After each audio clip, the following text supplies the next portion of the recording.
The flicker of candlelight washed the ancient arches of St. Patrick's Cathedral in a soft, almost fragile glow. But beneath the beauty lingered a heaviness, an air that seemed to press down on those who carried unspoken burdens. Hundreds of worshippers had gathered for the Sacred Heart service, yet amid the swelling hymns and the murmured prayers, Jim Caviezel felt utterly alone.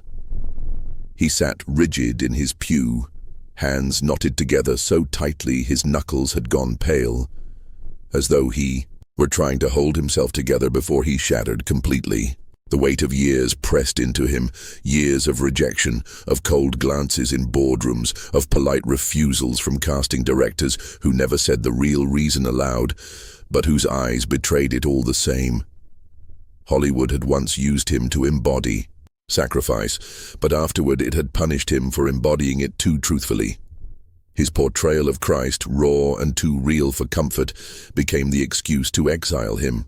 Beneath the surface it was prejudice cloaked in professional language, mockery of his faith, whispers that his intensity made him too difficult, coded words hiding deeper bias that wanted his voice erased.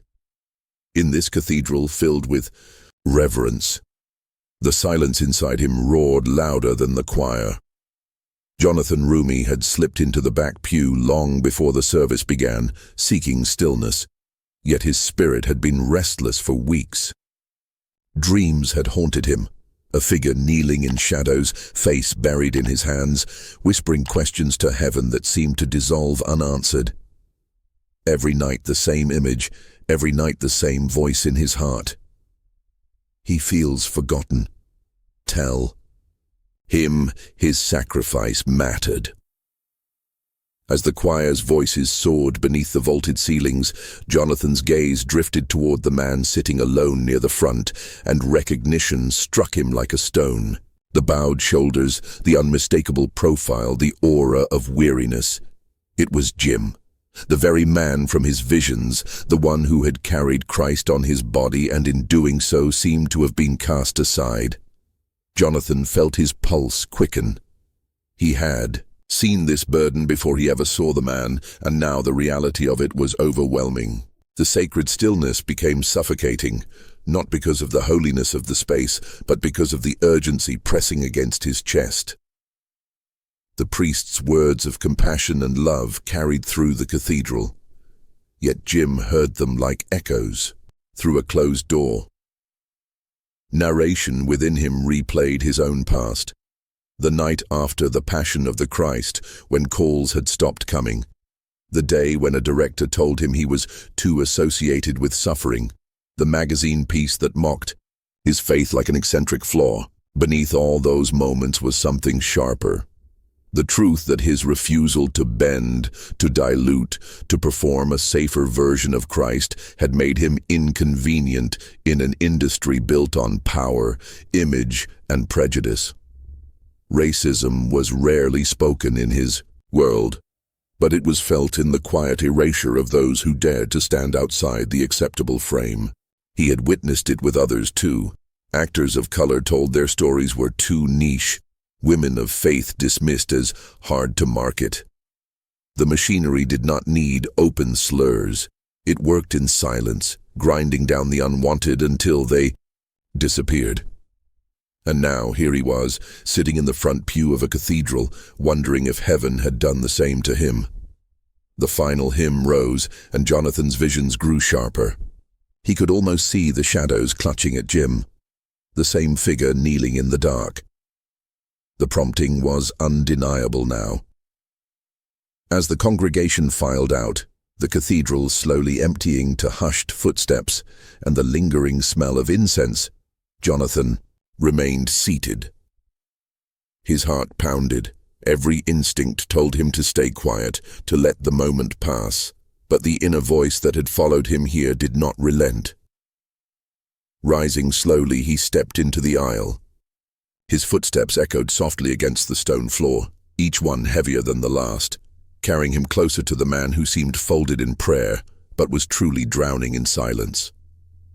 The closer he drew, the more he felt the weight of what he was, about to say, not words of his own choosing, but words entrusted to him. He stopped beside the pew. For a moment he hesitated, watching Jim's bowed head, watching the lines of sorrow etched deep into his face. Then, with a voice scarcely above a whisper, he spoke. "You've been asking if it mattered, if anyone saw." Jim's head lifted, his eyes wet and hollow, stunned that a stranger could reach directly into the secret question he had never voiced aloud. His breath caught. How do you know that?" Jonathan met his gaze, steady though his own heart was thundering, and leaned close enough that only Jim could hear. The words fell between them like a stone in a still pool, shattering the quiet with their weight. "Because he told me, and he's not finished with you yet." Jonathan's words lingered in the silence, heavy as the incense still curling through the dim cathedral. Jim's lips parted as if to reply, but no sound came, only the tremor of a man who had spent years asking heaven for an answer, and now found that answer echoing in a stranger's mouth. Jonathan eased himself onto the pew beside him, lowering his voice into the same rhythm one uses with someone teetering between despair and revelation. He began to explain what had haunted him. Visions that woke him in the night, always the same image of a man on his knees, hidden in shadow, whispering questions no one seemed willing to answer. He told Jim how, for weeks, he had seen his face in that darkness, recognizing the silent torment even before meeting him here. Jonathan described the visions with unflinching detail, not as dreams, but as mirrors to Jim's life. And Jim sat frozen, unable to deny their accuracy. The narration drew Jim back into memory, casting rooms where executives smiled politely while telling him he was too intense or too religious, coded words that disguised prejudice beneath professionalism. He recalled conversations that turned cold once his name was mentioned, directors who suddenly had scheduling conflicts, and colleagues who once praised his performance but now avoided him as though his devotion were contagious. The flashbacks unfolded like scenes of a film. Jim opening envelopes with shaking hands, rejection letters piling into drawers, nights spent staring at scripts that would never reach his lips. Hollywood, a machine that thrived on spectacle, seemed to have no place for sacrifice that felt too real. Jonathan's voice overlaid these images, naming what Jim had felt but never dared to speak. That the system punished authenticity, rewarding performances that entertained but silenced those that unsettled. The prejudice wasn't always shouted. It was written between lines of contracts, hidden in phone calls that never came, and whispered in meetings where no one dared to admit the truth aloud. His story was not unique. It was systemic. Visions expanded as Jonathan spoke, carrying him beyond Jim's personal suffering into a broader canvas of injustice. He described faces of other actors, some real, some composite of hundreds, whose stories he had glimpsed in the strange clarity of prayer. A young black actor dismissed for being too urban. A Latina writer told her script was too ethnic for mainstream audiences. A Middle Eastern director urged to erase cultural markers to make it palatable. Each fragment of injustice sharpened the point. Jim's collapse was part of a wider design, a machinery built to erase inconvenient truths and voices that refused to conform. The images bled together until Jim could hardly tell where his own story ended and others began. He saw himself sitting in an empty theater, the rows behind him filled with silent, unseen figures, actors, writers, creators, each staring straight ahead, each carrying the same invisible wound. The silence of their presence screamed louder than any protest could. Then came voices within the vision, cutting sharp against the narration, a reporter's whisper from the corner of a press room. "They'll never forgive him for making faith look real." The words pierced Jim's memory like a nail, for he remembered hearing something like it once, spoken when they thought he couldn't hear.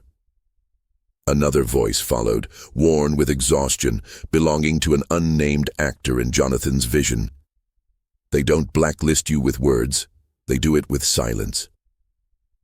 That voice seemed to echo through the cathedral itself, wrapping around Jim until he shook. His body trembled as though his bones could no longer contain the years of weight. His lips finally moved, his voice raw. So it wasn't just me. It wasn't an accusation but a plea, a desperate hope that his suffering hadn't been meaningless, that it wasn't simply the punishment of a man who gave too much. Jonathan's hand steadied against the pew, his tone gentle but unyielding. "No, it never is. That's why you've been chosen to carry it." His words weren't grand or theatrical, but they struck like stone against fragile glass. Jim's shoulders buckled, his composure unraveling. The cathedral seemed to blur as tears filled his eyes. His voice cracked, more confession than speech, the sound of years of silence breaking open at last. "I thought he'd abandoned me. I thought the price I paid was meaningless." The words spilled into the emptiness, and for the first time in years, Jim no longer felt alone in them. Jonathan's words did not echo through the cathedral in volume, but in weight, every syllable hanging heavy in the sacred stillness like a gavel striking the chamber of a courtroom. "He hasn't forgotten. Your sacrifice mattered, and he's asking you to speak for those still silenced." The words seemed to land in Jim's chest, breaking through layers of bitterness and years of silence, reaching a place he thought had been abandoned. The cathedral itself became transformed, not just a place of worship, but a stage of reckoning, the kind where truth is spoken and the walls themselves bear witness. Jim's body folded under the force of it, his shoulders shaking, his head bowing, until his face was hidden in his trembling hands. It was not the collapse of a man in weakness, but the collapse of defenses built high to shield a broken heart. Pride dissolved, despair leaked out in sobs he could no longer contain, and what emerged was raw humanity stripped bare. The narration held him in focus, each detail magnified as though heaven itself were watching. The flickering candles along the walls stood like silent jurors, their flames steady, unyielding, listening to the testimony of a life marred by rejection. The stained glass above filtered moonlight into fractured colors across the floor, casting Jim in shifting hues, one moment drenched in crimson, another in violet, as if heaven were painting his trial in its own light. Jonathan did not rush, did not fill the silence with excess. He let Jim's trembling become the evidence, the collapse of bitterness itself the confession. Then, when the silence was ready, he spoke again, his voice firm but tender, the tone of someone delivering, a verdict that heals instead of condemns. "Your greatest work is not behind you. It is ahead. You were not forgotten. You were prepared." The words carried into Jim's ears like water reaching parched ground. Slowly he lifted his head, eyes red, cheeks streaked, and he managed a hoarse question that sounded less like skepticism and more like the ache of someone daring to hope. "Prepared for what?" Jonathan's eyes met his without flinching, and his reply cut with quiet conviction. "For truth, for justice, for the voiceless." The narration lingered on Jim's face as those words settled inside him. At first, confusion shadowed his features, as though he could not imagine purpose being carved from years of silence. Then recognition flickered, connecting the message to the very work that had consumed his hidden hours. His mind reeled through moments of advocacy that had gone unnoticed, speaking at small gatherings, lending his name to causes against trafficking, standing before half-empty rooms where the media had refused to come. For years, those efforts had felt like whispers drowned out by the louder noise of Hollywood's indifference. Now, in Jonathan's words, he saw them differently. Not as wasted breath, but as seeds planted in darkness, waiting for the right season to bear fruit. The injustice he had endured, the mocking, the erasure, the coded rejection, suddenly reframed. itself not as abandonment but as training. The very silence meant to erase him had sharpened his voice, stripped it of vanity, and forged it into something that could cut deeper. The narration exposed the truth he was only now beginning to see. Systemic racism and bias had tried to push him into irrelevance, but what they had done instead was refine him into a vessel prepared to stand for those society preferred not to see. Tears streamed freely now, not of despair but of release, the purging of years spent carrying a weight he thought was his alone. His voice trembled but carried more strength than it had minutes before. All this time, I thought it was punishment. I thought I was buried. Jonathan shook his head gently, the candlelight casting steady lines across his face. You were never buried, Jim. You were planted. The line pierced the quiet, and Jim's chest rose sharply as though air had returned to lungs long starved. The cathedral no longer felt suffocating but vast, echoing with possibility he had not felt since the days he stepped onto a set with conviction that his work mattered. Slowly, carefully, he pushed himself upright. His knees wavered, his body still weak from the weight of collapse, yet there was determination in the way he steadied himself against the pew and rose fully to his feet. His eyes still glistened with tears, but behind them something new flickered, a fire rekindled, purpose reignited. The narration lingered on this transformation, drawing contrast between the man who had entered this service, bent under invisible chains, and the man who now stood, scarred but unbroken, no longer questioning his worth but realizing his calling. This was not triumph in the worldly sense, no applause, no spotlight, but it was a deeper victory, the quiet recommissioning of a soul once convinced it had been discarded. By the climax's end, the cathedral seemed to watch in silence as Jim straightened, no longer hidden in anguish but visible in resolve. The same man who had collapsed in despair now stood with the steady strength of one who understood that his suffering had not been meaningless. In the sacred hush, it was as though heaven itself declared him recommissioned, no longer forgotten, but chosen to speak for those still silenced.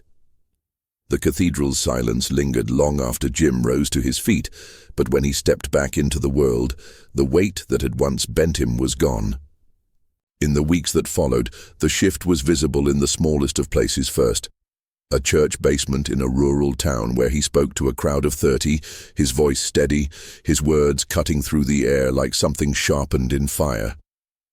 Cell phones recorded him on shaky angles, footage that would travel farther than any polished interview, capturing not the grandeur of celebrity, but the rawness of conviction.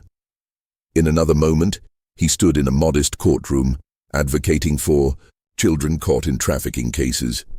His testimony delivered not with performance but with scars, every phrase bearing the authority of suffering endured. He gave interviews that larger networks ignored, dismissing them as unmarketable, yet fragments of those ignored moments began to spread like sparks in dry grass, shared across timelines until they went viral in ways the gatekeepers could not contain. His voice, once smothered, found its audience in the very spaces the system had overlooked. The narration drew the frame wider, showing that the antagonist was never one person, but the machinery that had silenced him and so many others. Its collapse did not come with spectacle, but with irrelevance. Casting directors who once turned him away now pretended they had never done so, speaking his name with the casual tone of familiarity, as if their silence had not been complicit. Former colleagues scrolled past his speeches online, unwilling to comment, their avoidance louder than outright condemnation.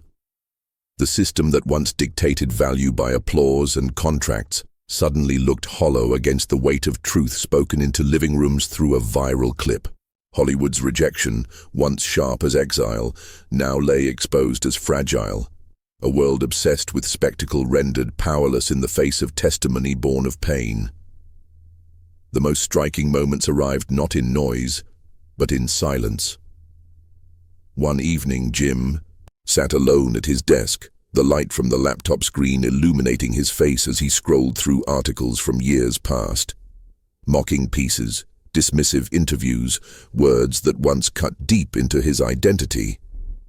He paused, lingered on the venom of a headline, then closed the screen with calm finality, no anger left, only release. Another day, walking down the street, a neighbor who had always passed with cold indifference slowed her pace and whispered as she passed, "I heard what you said. It changed me." Her voice carried more than compliment. It carried the quiet acknowledgement of someone who once ignored him, now recognizing his impact. On another night, his phone buzzed with a message from a young actor he had never met. "Because of you, I won't stay silent." The words were simple, but they reached deeper than any award ever could, a sign that his scars had become seeds for others' courage. Jonathan returned briefly, their bond now forged not from shared industry, but shared obedience. They met in another quiet chapel. No cameras, no audience. Only two men who understood what it meant to carry the weight of being misunderstood. Jonathan placed a hand on his shoulder and said with the calm finality of truth, "Sometimes justice doesn't roar. Sometimes it whispers through those who refuse to be erased." The words carried the echo of that night in the cathedral, sealing their brotherhood, binding their stories into a larger one that neither could carry alone. The closing scene unfolded without grandeur. Jim stood before a mirror in his modest home, no spotlight, no stage, only his own reflection.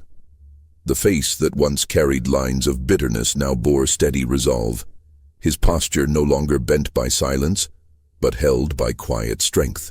Narration carried the final reflection like scripture etched into stone. He had been told he was forgotten. Instead, he was chosen to remind the forgotten that they are seen. And in that realization, the weight of erasure no longer defined him. Purpose did.